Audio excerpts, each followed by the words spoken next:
Hello and welcome to Mile High Reefers. I'm Scott Anderson, and last week was my 32nd birthday. So I did what any fish nutter would do, and I took all my birthday money, I took the money I was saving up, and I promptly went out and spent everything I had, plus a bit more on coral. So come check out what the tank looks like now. Here's the full tank overview, and I am just really excited with the way this is going. Last spring, early summer, my tank was starting to look really nice. And I would encourage you to go back and look at my old videos because it was really on the right track. And then it crashed. I got STN, which wiped out the majority of my SPS colonies. And then my heater failed in the on position for who knows how long, which wiped out like 50% of everything else that was in the tank. And it sucked. It ended up being 4 or 5 months of just decline, and all I could do was manage the decline, and it was frustrating, but I got through it. And here's the proof: it looks fantastic. And now I'm really at a point where I'm just so happy with the way my tank's going. So to begin with, the fish. The fish are doing really well, except for the male mandarin. And unfortunately, he passed away. He developed what looked like a large ulcer on his back, and he had that for a day or two and then just disappeared. And I haven't seen him in weeks now, so I know he's gone. And it was very sad, but unfortunately, fish get diseases and fish die. But everybody else is doing great. My tangs are happy, they're healthy, they're getting big, they're fat, I'm loving them. The chromies are doing great. The 5 bangies are fantastic. If you can take a look, I've got 2 on the left, and up in the right corner, I've got 3 more. Now, the right corner is not exactly where I'd like them to live, but hey, it's where they're happy. And my clowns are hosting the anemone. Still, so thrilling. And of course, the coral are doing great. Everything's growing, everything's healthy, except for a couple of zoa colonies that have been smothered by the cyanobacteria that I'm still battling. So let's take a closer look at all the coral in the tank. So to start off with, here's the Sabea anemone. And he's in the back corner, right where the clowns hang out, and the clowns are still loving him. They're not in it right now because I just pulled the camera over and that kind of scared them off, but that's okay. And the color on this thing is really starting to look really nice. When he came in, he was kind of a pale color, and now he's this kind of vibrant burgundy with purple tips, and he is just lovely. And then to see the interaction with the clowns is just great.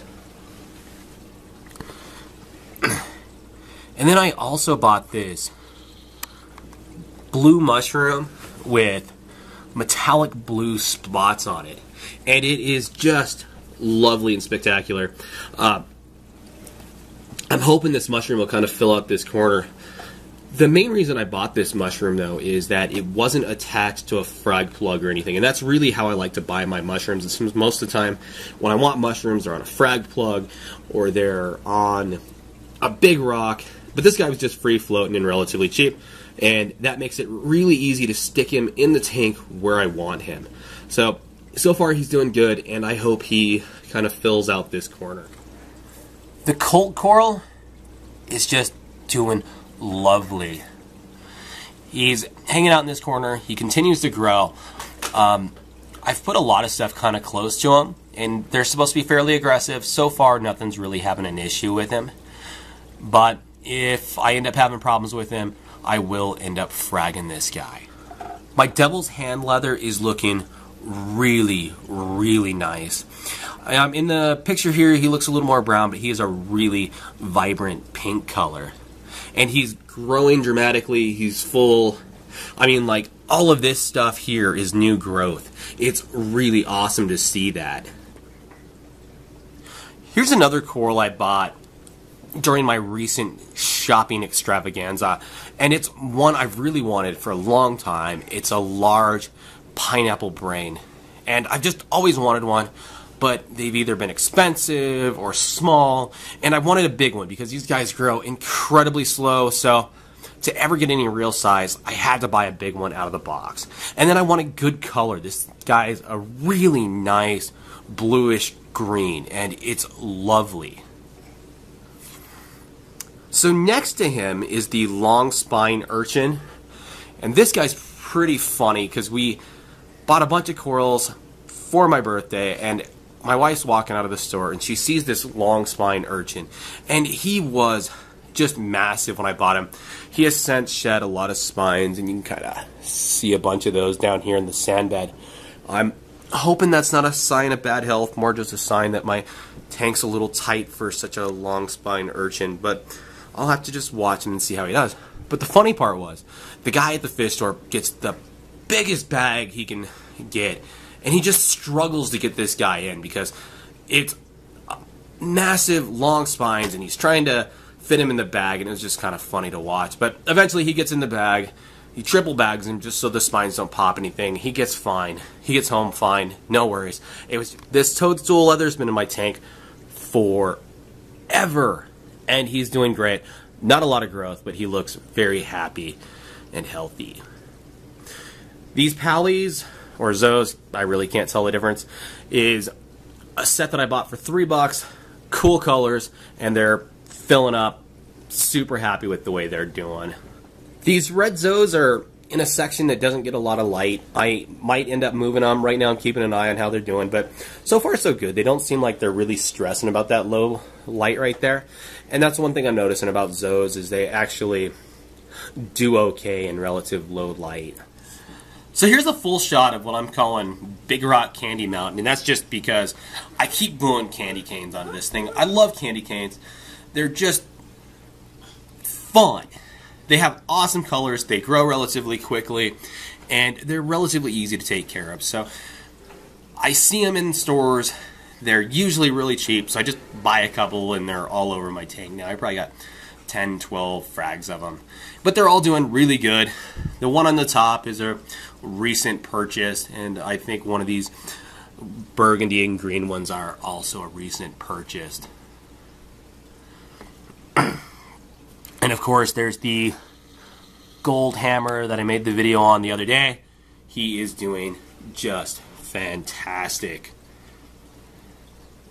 The green mushroom behind him is doing great, as are the two green candy canes. Everybody is just thriving back there. Here's a Singulara leather, and he's doing great. I put him up towards my archway. He loves the light, he loves the water flow, he's growing well. I'm just super happy with this guy. He changes color based on the lighting conditions. Light's fully on, he's kind of brown, and he'll turn kind of a bluish green throughout the day. So really cool. I've also bought another bird's nest. I love bird's nests, and the couple I had in the past died because of STN and RTN, and unfortunately this guy's having a little bit of a hard time at it. He's having to acclimate to the light, and of course I glued him on here and he fell off on another coral and kind of burned all night. So I think he's going to come out of it. He's just not looking quite as happy and healthy as he could, and there's also a little branch that broke off of him that I glued on the left side over there. And I've also gotten a little alien eye chalice glued up there. We'll see how big and out of control he gets. If things go well, he may end up having to move. Up on the archway, I've got a couple of Platine Monis. The one in front, been there a long time. The one in back, I glued on a couple months ago, and he's growing onto the rock. No worries. My goal is to hopefully get a nice colony growing up there, kind of spiraling. This pink Monty over here is one of the survivors from the STN RTN issues I had a while back, and he is doing just great. My frog spawn is showing great growth. He's split off into about 4 heads now. He's still relatively small, but he's splitting and growing and happy and healthy, and that's all you can ever ask for out of a coral. Here's another lovely new addition. This is a pagoda, and the coloration is just great. He's this nice bluish purple color. His polyps are open and full, and this guy is huge. He is probably the biggest coral in this tank. He's big, he's lovely, and just doing fantastic. And up next to him is the toadstool leather, who is just great. He's growing big, strong, happy, and healthy. And behind him is another colt coral. Right now his polyps are retracted. 2 minutes ago they were out, so he's doing great. He's happy, he's healthy. And all of this stuff is really close together. So the pagoda, the toadstool leather, and I'm just monitoring everything. So far, there is no conflict. Everybody is just thriving right there. And that's what I want. I like the tight look, but at the same time, I'm trying to make sure that everybody's happy and healthy. That's primary. I'm really hoping someday that things go too well for me and I gotta cut stuff up. I mean, who could ask for anything more than that? And I got another Alienite chalice. This guy was actually attached to the other guy. I tried to take him off the frag rock, and that's when they broke in half. Oh well, no big deal.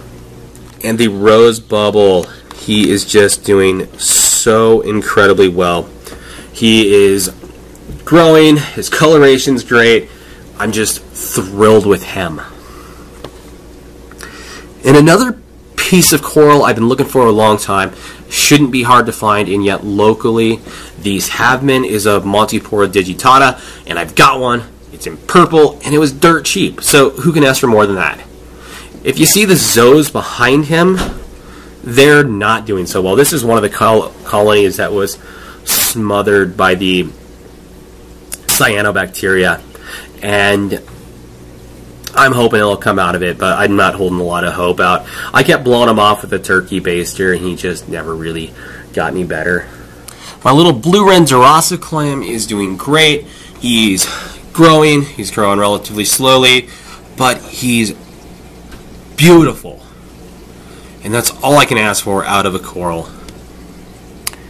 And then back here, I've got more zoas. And here's where I'm having the problem with the smother, and you can see all of this cyano, and it's really ugly and nasty.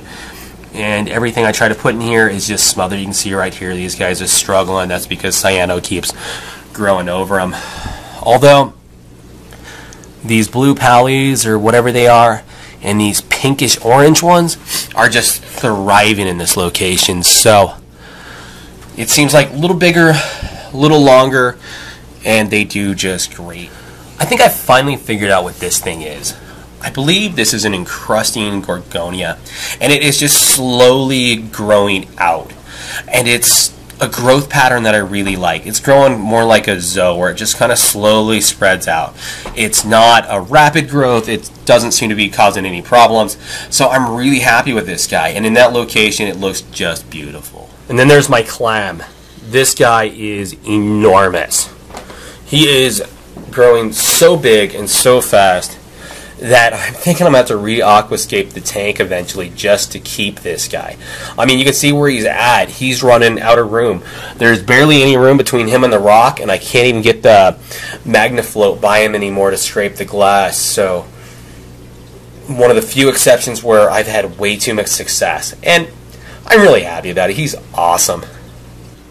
So one of my favorite corals are pulsing zinnias, and I've had them before, and I've had really good success until the tank crashed.